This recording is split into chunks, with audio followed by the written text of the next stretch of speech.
Good morning, student. Today we will discuss about the part of economics. Topic is exhaustion of natural resources.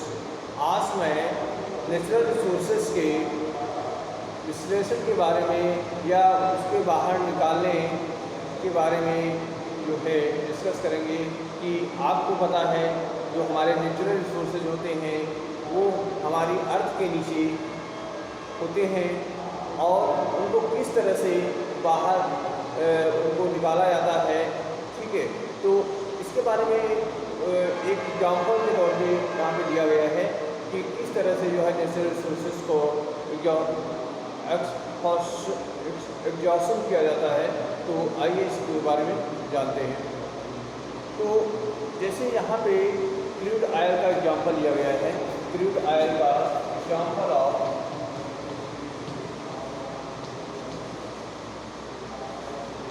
Oil,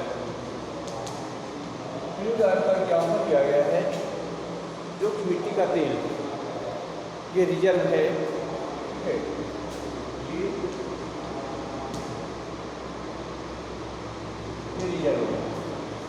मैंने बताया थे जो resources होते हैं natural resources दो तरह के होते हैं। एक वो नेचुरल रिसोर्सेज होते हैं जो नेचर में वो लिमिटेड होते हैं, सीमित मात्रा में होते हैं। ऐसे जो रिसोर्सेज होते हैं वो नॉन रिन्यूएबल रिसोर्सेज होते हैं। लेकिन कुछ रिसोर्सेज ऐसे होते हैं जो हमारे इन्वायरमेंट में पाए जाते हैं लेकिन वो रिन्यू होते रहते हैं, वो अनलिमिटेड होते हैं मात्रा में। ऐसे जो रिसोर्सेज होते हैं उनको रिन्यूएबल रिसोर्सेज कहते हैं, क्योंकि उनमें जो है रिन्यूअल यानी रिन्यू होती रहती है। उसमें जो एक्टिविटीज़ होती हैं वो प्रोसेस होता है, वो हमेशा कंटिन्यू चलता रहता है। तो दो तरह के होते हैं, एक तो रिन्यूएबल रिसोर्सेज होता है और दूसरा नॉन रिन्यूएबल रिसोर्सेज होते हैं। तो इसके बारे में मैंने डिस्कस भी किया था। जैसे ग्राउंड वाटर है ना। ग्राउंड वाटर कैसा रिसोर्सेज है? ग्राउंड वाटर जो है वो रिन्यूएबल रिसोर्सेज है, क्योंकि ये रिन्यू होती रहती है। इसमें जो एनर्जी होती है या इसके जो जहाँ पे रिसोर्स होते हैं वो वहाँ पे कंटिन्यू प्रोसेस होता रहता है। ऐसे जो रिसोर्सेज होते हैं उनको रिन्यूएबल रिसोर्सेज कहते हैं। तो ground water is the best example of renewable resources. इसी तरह से जैसे क्रूड ऑयल की बात करते हैं, तो क्रूड ऑयल क्या है? मिट्टी का तेल है। आपको पता है कि ये जो है कैसा रिसोर्सेज है? ये नॉन रिन्यूएबल रिसोर्सेज है, क्योंकि ये रिन्यू नहीं होता रहता है। ये हमारी जो है एनवायरनमेंट में इनकी जो मात्रा होती है वो लिमिट में होती है, एक सीमित मात्रा में पाए जाते हैं। ऐसे जो रिसोर्सेज हैं वो नॉन रिन्यूएबल रिसोर्सेज हैं। इसका जो बेस्ट एग्जाम्पल है वो क्रूड ऑयल है, यानी मिट्टी का तेल। तो किस तरह से जो है मिट्टी के तेल, जैसे आपका क्रूड ऑयल है, पेट्रोलियम है, ठीक है, कोल है, ये जो है सभी हमारे नॉन रिन्यूएबल रिसोर्सेज के अंतर्गत आते हैं। तो कोल जो है, यहाँ पे क्रूड ऑयल की बात की जाए फॉर एग्जाम्पल के तौर पे यहाँ पे क्रूड ऑयल को लिया गया है जो कि एक नॉन रिन्यूएबल रिसोर्सेज है। तो इसके बारे में एक टेबल बनाई गई है, इस टेबल के द्वारा समझेंगे। इस टेबल में क्रूड ऑयल रिजर्व का एक टेबल बनाया गया है यहाँ पे। तो उस टेबल के द्वारा इसको समझने की कोशिश करेंगे। तो इसमें जो है जैसे रीजन या कंट्री,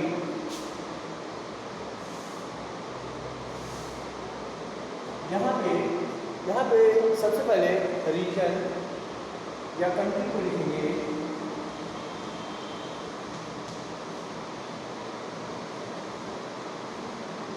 कंट्री या कोई रीजन है, कोई क्षेत्र है, ठीक है, पहले कॉलम में। और उसके पश्चात रिजर्व, यहाँ पे रिजर्व है, कितना रिजर्व है? रिजर्व जो है यहाँ पे दिखाया गया है 2017 के अकॉर्डिंग, 2017 के अकॉर्डिंग दिखाया गया है और थाउजेंड्स मिलियन बैरल्स में है। ये थाउजेंड्स मिलियन बैरल्स में इसको थाउजेंड्स मिलियन बैरल में इसको जो है दिखाया गया है। तो इस तरह से इसके पश्चात जो थर्ड कॉलम है नंबर ऑफ ईयर्स, यहाँ पे नंबर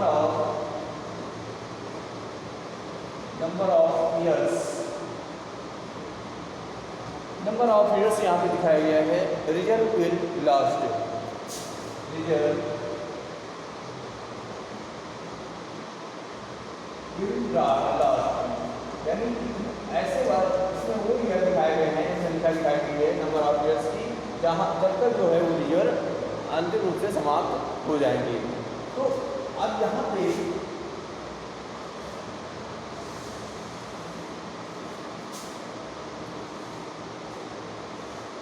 इसके पश्चात आप यहाँ देखेंगे, मान लीजिए कोई मिडिल ईस्ट है,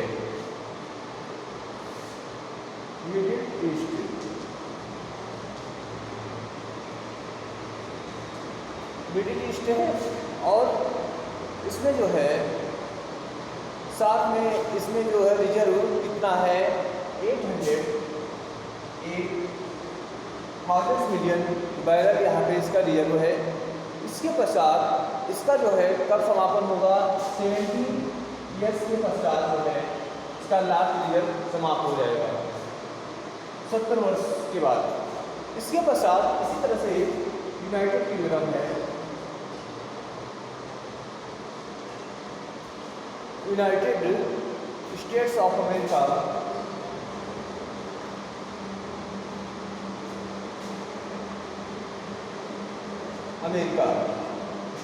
यूनाइटेड स्टेट ऑफ अमेरिका, वहाँ पे जो रिजर्व है 2017 के अकॉर्डिंग यानी 15,000 मिलियन बैरल है और ये समाप्त हो जाएगा 10.5 ईयर्स के पश्चात, अंत हो जाएगा इसका। और इसी तरह से वर्ल्ड में कितना है रिजर्व, कितना है 169.7 कितना है, और ये जो है समाप्त हो जाएगा 15.2 ईयर्स के 2 ईयर्स तक समाप्त हो जाएगा। तो ये टेबल जो है क्या इंडिकेट करती है, आइए जानते हैं ये टेबल क्या इंडिकेट करती है। यहाँ पे क्या दिखाया गया है, इस टेबल में ये दिखाया गया है कि एक एस्टीमेट है रिजर्व ऑफ क्रूड का, ये एस्टीमेट दिखाया गया है रिजर्व ऑफ क्रूड का। कॉलम फर्स्ट में more important, it also tells as for how many years the stock of crude oil will last. और इसमें ये दिखाया गया है, मतलब ये रिजर्व है, ठीक है, 2017 में इतना था और ये कब समाप्त हो जाएंगे, इसमें ये दिखाया गया है कितने समय के पश्चात ये जो स्टॉक है वो समाप्त हो जाएगा। If people continue in extract it at the present rate, यदि वो जो है आज की दर से, यदि मनुष्य जो है आज के रेट के आधार पे यदि वो उसका जो है दोहन करता रहेगा, उसका जो है यूटिलाइजेशन करता रहेगा, तो ये जो है इस टाइम तक वो समाप्त हो जाएंगे। The reserve would last only 50 years more. तो this is for the world as a whole. तो इसका मतलब है कि पूरे संसार में जो है 50 वर्ष तक जो है ये पूरा जो है समाप्त हो जाएगा। 15 ईयर्स तक पूरा जो क्रूड ऑयल है, रिजर्व है, क्रूड ऑयल का जो स्टॉक है वो 15 ईयर्स तक क्या हो जाएगा, समाप्त हो जाएगा। और फिर भी different countries face different situation.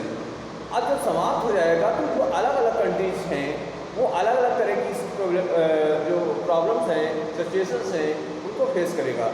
Countries like India depends on importing oil from abroad because they do not have enough stock of their own। कहने का मतलब है कि इंडिया के पास में जो है, क्योंकि इंडिया जो है इंपोर्ट करता है, आपको पता है कि जो ऑयल है वो इंडिया क्या करता है, वो ऑयल जो है उसको इंपोर्ट करता है, उसका आयात करता है। और क्योंकि इंडिया के पास में जो है इसका पर्याप्त जो है स्टॉक नहीं है। If prices of oil increase, this becomes a burden for everyone. अगर इसके प्राइस बढ़ते हैं, अगर क्रूड ऑयल के प्राइस बढ़ते हैं तो उसका जो इफेक्ट पड़ेगा वो किसी एक व्यक्ति पे नहीं पड़ेगा, वो पूरे मतलब सभी एवरीवन सभी व्यक्ति पे उसका प्रभाव पड़ेगा। देयर आर कंट्रीज लाइक जैसे यूएसए है, कुछ है लो रिजर्व, जैसे यूएसए है, वहाँ पे जो रिजर्व है वो कितना है, कम है।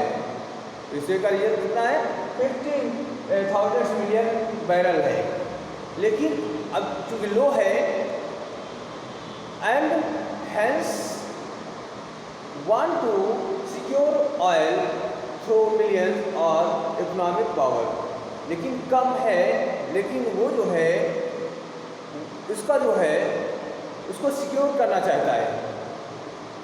ऑयल को वो जितना भी है वो अपनी मिलिट्री के लिए या अपनी इकोनॉमिक पावर के लिए वो सिक्योर करना चाहता है, सुरक्षित रखना चाहता है। तो इसका मतलब ये है कि ये टेबल जो है ये इंडिकेट करती है कि जो भी कंट्रीज हैं उनमें जो भी 2017 के अकॉर्डिंग जो भी रिजर्व हैं वो जो है उनका अगर सही से यूटिलाइजेशन नहीं किया जाएगा तो वो निश्चित है एक ना एक दिन वो समाप्त हो जाएंगे। ये टेबल जो है ये शो कर रही है कि अगर हम जितने भी नेचुरल रिसोर्सेज हैं अगर हम इनको अब सही तरीके से या मैनेजमेंट तरीके से यूटिलाइज नहीं करेंगे तो ये ऐसा समय आएगा जो एक ना एक दिन ये सारे रिसोर्सेज जो है क्या होंगे, समाप्त हो जाएंगे। तो इसीलिए जो है जो नॉन रिन्यूएबल रिसोर्सेज हैं क्योंकि ये हमारे नेचर में लिमिटेड हैं, सीमित हैं और ये सीमित हैं और इनका जो है बहुत ध्यान से बहुत सावधानी से यूज करना चाहिए ताकि जो है हमारे समय की हमारे प्रेजेंट की नीड्स को फुलफिल हो सके और साथ में आने वाली जो फ्यूचर जनरेशन है उनके लिए भी बचे रहें। और अगर इस तरह का कॉन्सेप्ट अगर माइंड में होता है तो ये जो डेवलपमेंट होता है इसको सस्टेनेबल डेवलपमेंट कहते हैं।